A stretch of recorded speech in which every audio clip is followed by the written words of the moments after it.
Sous les projecteurs braqués sur Caracas, deux chiffres se répondent en silence. D'un côté, la montée visible des sanctions, des porte-avions, des ultimatums. De l'autre, la quasi-absence de questions sur ceux qui tirent les ficelles, acceptées, répétées, presque banalisées à chaque nouveau cycle médiatique mondial désormais. Dans cet écart dérangeant, la tension autour du Venezuela révèle autre chose, un test à grande échelle pour l'ensemble du Sud global. Car derrière chaque manchette inquiète, une interrogation urgente apparaît pour Ibrahim Traoré et pour l'Afrique entière. Que se passera-t-il si nous ne tirons aucune leçon de cette épreuve ? Si l'escalade autour du Venezuela semble lointaine, ses implications débordent déjà le continent latino-américain et redessinent les lignes de force qui détermineront la marge de souveraineté des nations du Sud dans les années à venir. La promesse de cette analyse est simple, offrir une lecture claire, rigoureuse et dénuée de fiction géopolitique afin de comprendre pourquoi la pression actuelle n'est pas un accident, mais un mécanisme pensé pour tester la résistance politique, économique et stratégique des pays indépendants. Ce qui est en jeu dépasse un différend bilatéral. Il s'agit d'un laboratoire grandeur nature où se rejouent les méthodes qui ont, depuis des décennies, façonné la vulnérabilité du Sud global, parfois sans qu'il en ait pleinement conscience. Et voici la question qui devrait retenir l'attention dès maintenant, micro-hook. Si un pays disposant de ressources, d'alliances et d'expériences historiques peut être fragilisé aussi rapidement, qu'en serait-il des États moins préparés ? Cette interrogation ouvre un champ d'analyse dont les répercussions pourraient toucher chaque région dépendante des marchés, des infrastructures ou des flux financiers extérieurs. Depuis plus de 50 ans, un schéma précis revient chaque fois qu'un pays du Sud global tente d'affirmer son autonomie. D'abord l'asphyxie économique, ensuite l'isolement politique, enfin la pression militaire ou diplomatique qui transforme une crise en prétexte d'intervention. Et ce que révèle aujourd'hui le Venezuela, avec une netteté presque brutale, c'est que ce schéma n'a jamais cessé d'être appliqué, seulement réadapté. Ce point de départ est essentiel pour comprendre la séquence géopolitique actuelle. Le Venezuela n'a pas basculé soudainement dans une confrontation ouverte. La montée des sanctions, la fermeture de l'espace aérien, l'arrivée de bâtiments militaires américains et l'activation de réseaux de renseignement autour de ces frontières constituent les derniers maillons d'une chaîne mise en tension depuis des années. Dans le récit public, l'attention semble se fixer sur les navires, les ultimatums, les discours officiels. Pourtant, l'arrière-plan suit une logique beaucoup plus ancienne. Affaiblir la souveraineté d'un État jusqu'à le présenter comme incapable de se gouverner lui-même. Ce qui frappe dans cette séquence, c'est sa ressemblance avec les épisodes vécus par de nombreux pays africains. Le texte source le dit explicitement, les mêmes tactiques qui frappent aujourd'hui Caracas ont servi décennie après décennie à remodeler la trajectoire de nations riches en ressources mais vulnérables aux pressions extérieures. Le parallèle est direct, presque pédagogique. Ce qui se passe en Amérique latine ne constitue pas une exception, c'est la continuité d'un modèle dont l'Afrique a souvent été le terrain d'application privilégié. Dans cette perspective, la question posée en ouverture du récit prend une dimension plus large. Comment les dirigeants africains, dont Ibrahim Traoré en première ligne symbolique, interpréteront-ils les signaux qui se multiplient ? Car le texte insiste sur un élément central, une nation n'est pas détruite en un instant, elle est fragilisée progressivement jusqu'à ce que le dernier acte paraisse inévitable. Pour saisir comment la dynamique autour du Venezuela s'inscrit dans un cadre plus vaste, il faut suivre un fil narratif souvent négligé, celui des acteurs qui, dans les coulisses géopolitiques, deviennent les premiers témoins et parfois les premiers signaux d'alarme des recompositions de pouvoir. Ces figures ne sont pas nécessairement des chefs d'État ou des stratèges médiatisés, ce sont des diplomates, des économistes, des analystes régionaux qui observent sur le terrain les effets immédiats des pressions exercées sur un pays ciblé. Un diplomate latino-américain cité dans le texte source décrit ainsi l'évolution récente. Lorsque les sanctions se multiplient, ce ne sont pas seulement les finances publiques qui se contractent, ce sont les alliances commerciales, les réseaux d'échange, les coopérations techniques qui se fissurent. En quelques mois, un pays habitué à des circuits internationaux stables se retrouve à négocier dans l'urgence, parfois avec moins de marge que prévu. Un autre exemple éclairant est celui d'un économiste régional observant la fermeture de l'espace aérien vénézuélien. Pour lui, ce geste, en apparence technique, signale un basculement. Lorsqu'un pays perd la maîtrise de ses corridors stratégiques, la perception internationale bascule également, transformant une situation tendue en risque systémique. La pression ne touche donc pas uniquement l'État, mais aussi les chaînes d'approvisionnement, les entreprises locales et la circulation régionale. Ces deux cas, modestes dans leur forme, révèlent néanmoins un principe fondamental. Les premières secousses d'une confrontation géopolitique se manifestent toujours avant le choc principal dans des secteurs qui n'attirent pas encore l'attention mondiale. Conséquence immédiate, ignorer ces signaux revient à affaiblir sa souveraineté. Tout commence par une pression financière ciblée, presque discrète, mais parfaitement calibrée. Le texte source décrit comment le Venezuela a d'abord été frappé au cœur de son système économique. Sanctions progressives, restrictions monétaires, blocage d'accès aux marchés internationaux. Le déclencheur est là, net, précis. Une économie fragilisée devient une proie idéale car chaque fissure interne ouvre la voie à une influence extérieure accrue. À ce stade, rien ne ressemble encore à une confrontation ouverte. Pourtant, c'est ici que le jeu débute réellement, puis vient le déplacement stratégique. Les ultimatums se multiplient, l'espace aérien se resserre, les réseaux de renseignement s'animent autour des frontières du pays. Le texte insiste, lorsqu'un porte-avions pénètre une région déjà sous tension politique, ce n'est pas une simple démonstration de force, mais un avertissement déguisé. La montée en intensité est rapide, presque mécanique. Une première étape économique se transforme en architecture sécuritaire destinée à isoler le pays visé. C'est la phase ascendante, celle où les intentions se dévoilent derrière le vocabulaire diplomatique. Le point culminant apparaît lorsque la pression militaire s'articule avec des narratifs politiques soigneusement construits. Le texte source exprime cette bascule avec clarté. Une fois qu'un pays est affaibli, on commence à remettre en question la légitimité de ses institutions, de son gouvernement, de son rôle régional. Les critiques répétées deviennent des arguments objectifs, les accusations répétées deviennent des faits évident. L'opinion publique internationale se retourne. Le récit dominant glisse subtilement. Un État souverain se retrouve décrit comme instable, dangereux, imprévisible. Ce basculement discursif constitue l'apogée de la pression car il prépare l'étape suivante, justifier toute action présentée comme nécessaire. Ensuite surgissent les répliques. Ces secousses persistantes qui prolongent la crise, même après que le moment de tension maximale semble passer. Dans le texte, elles prennent plusieurs formes. D'abord, la fragmentation des alliances régionales, partenaires hésitants, voisins méfiants, réseaux de coopération affaiblis.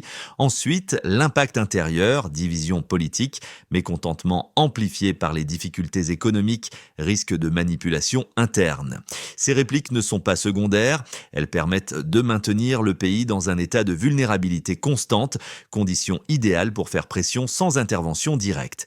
Ce mécanisme est présenté comme familier pour l'Afrique, c'est là que la figure d'Ibrahim Traoré réapparaît comme symbole d'un continent qui a déjà vécu ces séquences.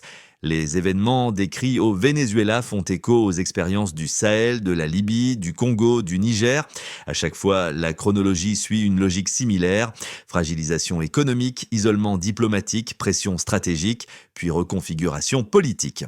Le texte source souligne que les pays africains doivent reconnaître cette répétition car elle n'est pas abstraite. Elle constitue un avertissement sur ce qui arrive à ceux qui tentent de s'extraire des structures de dépendance. Ce fil narratif, de l'étincelle initiale aux répliques prolongées, dessine un schéma complet. Le Venezuela n'est pas une anomalie, il est un miroir. Et ce miroir, selon le texte, renvoie directement aux choix que devront faire les dirigeants africains, dont Ibrahim Traoré, face aux pressions qui pourraient demain viser leur propre souveraineté. Le texte source établit une ligne de base claire. Avant l'escalade actuelle, le Venezuela subissait déjà un affaiblissement structurel provoqué par des sanctions financières destinées à réduire sa capacité d'action.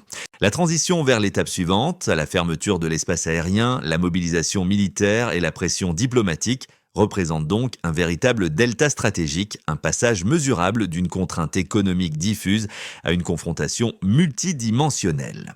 Cette évolution n'est pas fortuite, Elle illustre un modèle où chaque étape prépare mécaniquement la suivante jusqu'à rendre l'ensemble presque inévitable.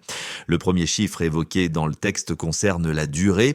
Plus de 50 ans de répétition d'un même schéma appliqué successivement aux pays du Sud global. Cette mesure temporelle fonctionne comme un révélateur. Explication 1, 11 mots.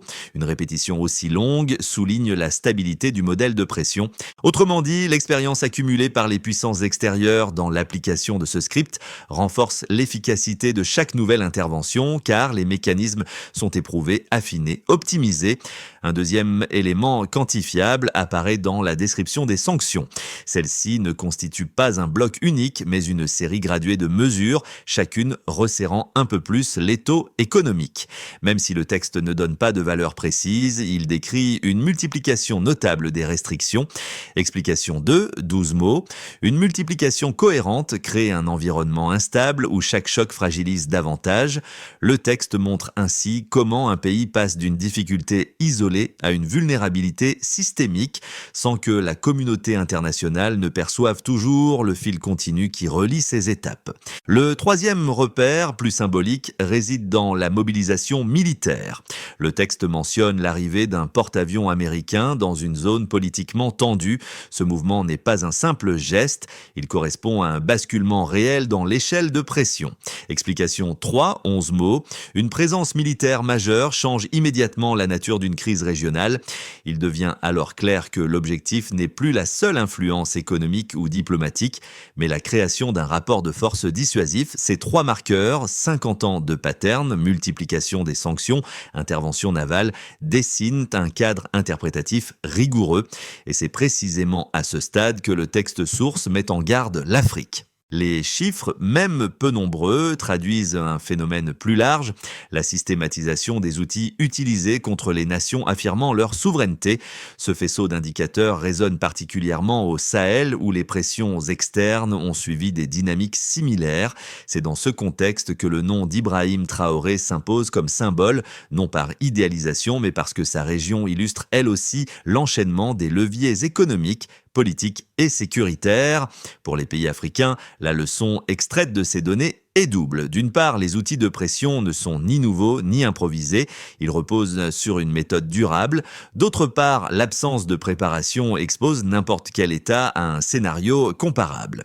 Là réside le point central du texte. Ce qui se déroule au Venezuela n'est pas exceptionnel, mais exemplaire. Les chiffres cités et les tendances décrites forment un avertissement pour toute nation qui souhaite réorganiser ses dépendances ou renforcer sa souveraineté. Face à la crise vénézuélienne, deux lectures dominantes s'opposent et méritent d'être exposées dans leur forme la plus solide. La première soutient que la situation actuelle résulte principalement de choix internes, gestion économique imparfaite, alliances risquées, tensions politiques récurrentes. Selon cette thèse, un pays trop dépendant de ses ressources énergétiques et engagé dans des partenariats jugés hostiles par certaines puissances ne pouvait qu'attirer une réponse vigoureuse. Dans cette perspective, la crise serait le produit d'une autonomie mal calibrée où l'affirmation souveraine finit par coûter plus cher qu'elle ne rapporte. La seconde thèse, tout aussi structurée, affirme que le Venezuela est avant tout la cible d'un ensemble d'outils extérieurs appliqués depuis longtemps à divers pays du Sud global. Le texte source décrit en détail comment les sanctions, les fermetures d'espaces aériens, les pressions diplomatiques et les déploiements militaires suivent un schéma éprouvé. Ici, ce ne sont pas les erreurs internes qui expliquent l'escalade, mais la volonté d'empêcher un pays riche en ressources et engagé dans des alliances alternatives de redéfinir sa place dans l'ordre international. La crise serait alors moins un accident politique qu'une réaction prévisible d'un système attaché à maintenir son pouvoir. La confrontation de ces deux thèses exige un examen précis. Le texte que nous utilisons comme base ne nie pas des fragilités internes, mais il met l'accent sur un phénomène plus structurel, la répétition d'un modèle de pression appliqué non seulement au Venezuela, mais aussi à la Libye, au Congo, au Niger et à plusieurs pays du Sahel. Les séquences décrites, affaiblissement économique, isolement, pression stratégique, remise en cause politique, se retrouvent ailleurs, ce qui renforce l'idée d'un procédé externalisé plutôt que d'un échec strictement interne. Ainsi, l'argument le plus solide, selon les éléments fournis par la source, penche vers la thèse d'une architecture de pression récurrente. Non pas pour exonérer le Venezuela de ses difficultés, mais parce que les mécanismes décrits dépassent largement son contexte national et s'inscrivent dans une stratégie globale d'influence. Le pivot apparaît brutalement. À ce stade du récit géopolitique, le texte source dévoile une couche souvent ignorée. Ce qui se joue au Venezuela n'est plus seulement une confrontation régionale, mais un test grandeur nature visant à mesurer jusqu'où un pays peut résister avant de céder sous la pression combinée de l'économie, de la diplomatie et de la puissance militaire. Cette révélation intervient au moment où la narration atteint sa tension médiane, lorsque l'on comprend que le Venezuela n'est pas une exception, mais une démonstration. Le texte met en lumière un détail décisif, la vitesse à laquelle les institutions internationales, les récits médiatiques dominants et les réseaux d'influence s'alignent lorsqu'un pays franchit une ligne rouge invisible, celle qui sépare l'autonomie acceptable de l'autonomie jugée menaçante. C'est ici que l'analyse bascule. Le problème n'est pas la ressource pétrolière en elle-même, mais ce qu'implique un État refusant de se laisser gérer. Et c'est précisément ce moment que les dirigeants africains, dont Ibrahim Traoré, sont appelés à examiner avec sérieux. Le texte insiste. Lorsque les signaux d'alerte s'accélèrent, ce n'est pas le pays ciblé qui change, mais la stratégie appliquée autour de lui. Les répercussions décrites dans le texte source ne se limitent pas aux manœuvres militaires ou aux sanctions diplomatiques. Elle touche 4 sphères essentielles dont l'auteur montre les liens, parfois invisibles, parfois immédiats, entre la pression exercée sur un État et l'impact mesurable sur l'ensemble de son environnement. C'est à travers ces 4 angles, population, gouvernance, économie, région, que se déploie la véritable portée de la crise vénézuélienne. Le texte souligne comment les sanctions économiques, en apparence dirigées contre l'élite politique, finissent par désorganiser le quotidien des habitants. Même sans chiffres précis, la logique est explicite. Perte de pouvoir d'achat, incertitude croissante, fragmentation du tissu social. La population déjà sous tension devient plus vulnérable aux récits extérieurs qui prétendent expliquer ou redresser la situation. Cette vulnérabilité constitue l'un des effets les plus recherchés d'une pression prolongée. Un peuple fragilisé doute plus facilement de ses propres institutions. Les gouvernements soumis à cette architecture de pression voient leur marge de manœuvre se rétrécir. Le texte insiste ici sur la manière dont l'isolement diplomatique et la remise en question de la légitimité politique favorisent un glissement narratif. Un État souverain devient progressivement présenté comme instable puis comme dangereux. Cette transformation symbolique peut ouvrir la voie à des interventions extérieures sous couvert d'assistance. Pour l'Afrique, le parallèle est limpide. Et c'est là que le nom d'Ibrahim Traoré réapparaît naturellement dans l'analyse. Ce type de pression, déjà observé au Sahel, constitue un avertissement direct pour tout dirigeant cherchant à consolider son autonomie. Le texte donne un aperçu clair du mécanisme utilisé, sanctions financières, blocage logistique, réduction des corridors stratégiques. Même sans valeur chiffrée, l'auteur montre comment chaque restriction agit comme un multiplicateur de fragilité. Une économie autrefois stable devient dépendante d'acteurs extérieurs ou de partenaires secondaires. Ce déplacement forcé peut créer des opportunités pour certains, mais fragilise toujours l'État qui le subit. Pour les pays africains, souvent dépendants des marchés extérieurs, l'impact potentiel d'un schéma similaire serait considérable. Enfin, le texte rappelle que la crise vénézuélienne n'est pas confinée au territoire national. La fermeture de l'espace aérien, les mouvements militaires et la recomposition des alliances influencent aussi les pays voisins. Les tensions se propagent le long des réseaux commerciaux, des relations diplomatiques et des chaînes d'approvisionnement. Une région entamée par un seul choc peut rapidement devenir instable. C'est ici que la comparaison avec le Sahel, la Libye, le Congo et le Niger prend tout son poids. Ces 4 groupes, analysés ensemble, composent l'image la plus aboutie de ce que le texte texte source cherche à montrer. La pression exercée sur le Venezuela dépasse largement un conflit bilatéral. Elle constitue une méthode globale dont les effets s'enchaînent selon un ordre presque mécanique. Et l'Afrique, avertit l'auteur, pourrait être la prochaine à en subir les résonances si elle n'anticipe pas ce cycle. À ce stade de l'analyse, le texte source offre suffisamment d'éléments pour esquisser 3 trajectoires possibles dans les prochains mois. Ces scénarios ne reposent pas sur des prédictions extérieures, mais sur les logiques internes décrites dans le récit: pression graduelle, isolement stratégique, recomposition régionale. Leur intérêt n'est pas de deviner l'avenir, mais de comprendre comment les dynamiques déjà en mouvement pourraient s'agencer si rien ne change. Le premier scénario, le plus sobre, prolonge la situation actuelle. Les pressions économiques persistent, les corridors aériens restent restreints et les postures militaires demeurent ostensiblement visibles. Le Venezuela, sans s'effondrer, continue d'opérer dans un environnement contraint. Les institutions, bien que fragilisées, s'ajustent. Les alliances alternatives restent actives, mais ne suffisent pas à inverser la tendance.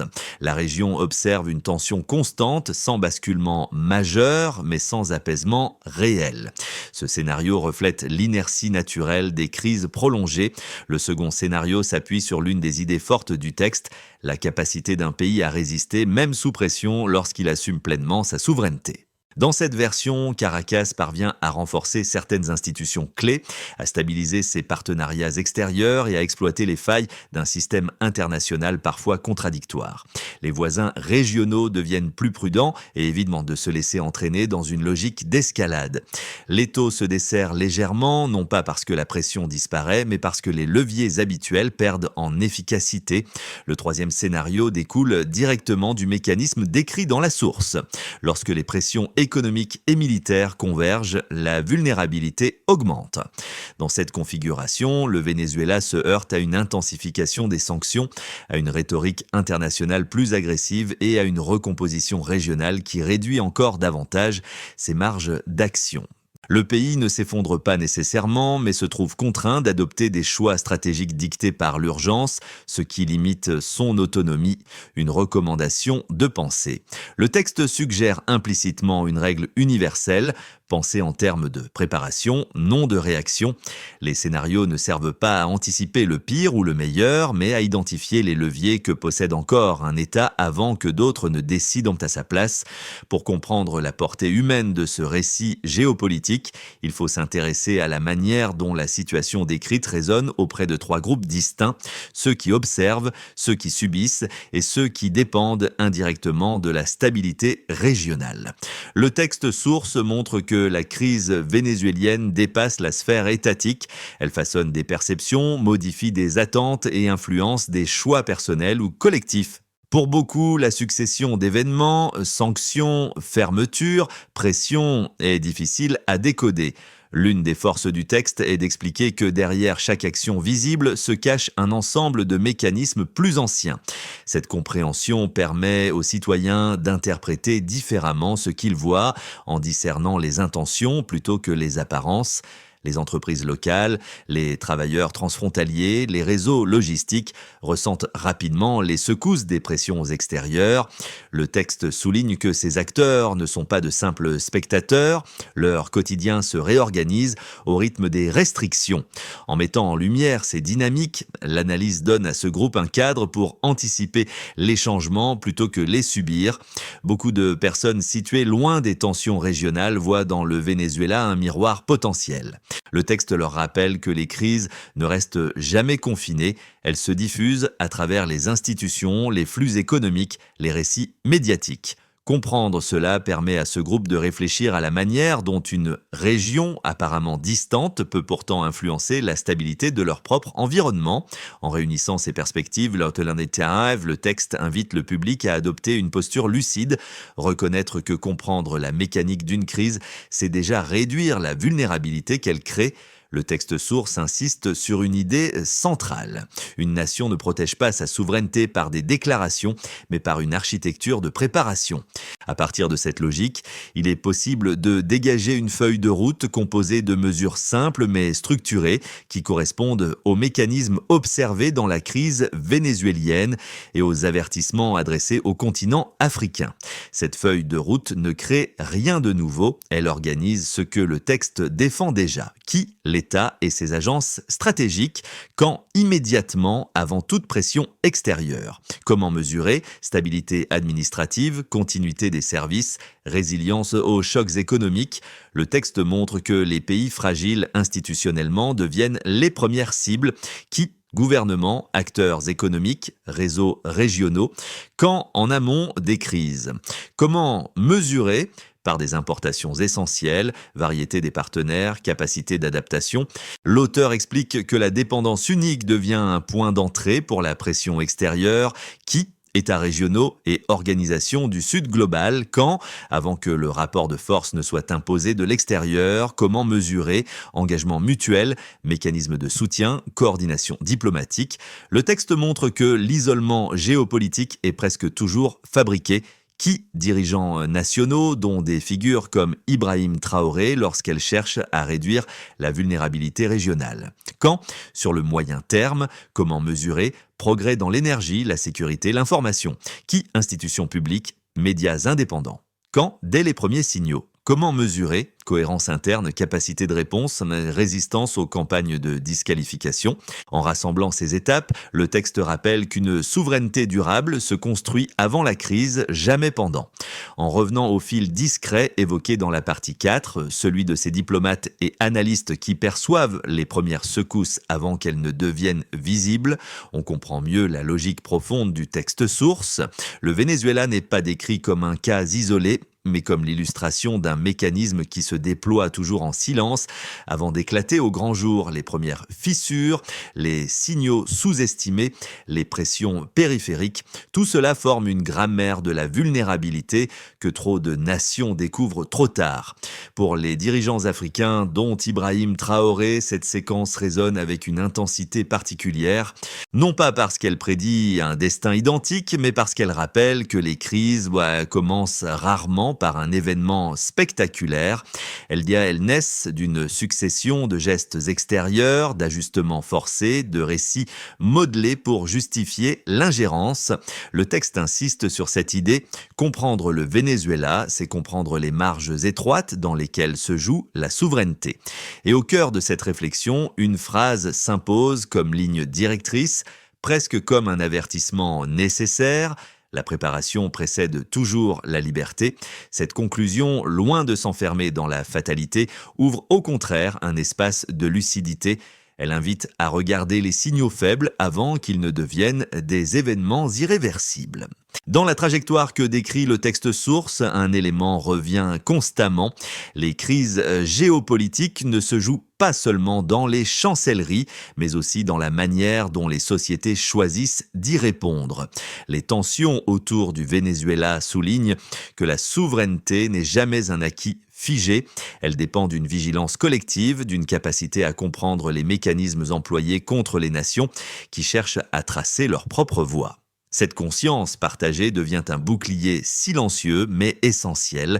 C'est dans cet esprit que l'analyse invite à un dialogue ouvert, non pas un débat polémique, mais une conversation constructive sur la manière dont les peuples peuvent renforcer leur autonomie, anticiper les pressions extérieures et reconnaître les signaux faibles avant qu'ils ne deviennent des ruptures majeures. L'enjeu dépasse l'actualité immédiate, il touche à la place que chaque nation souhaite occuper dans un monde où l'équilibre des forces évolue sans cesse. Alors, pour prolonger cette réflexion, il reste une question simple mais décisive. Quelle souveraineté voulons-nous bâtir ensemble pour l'avenir ?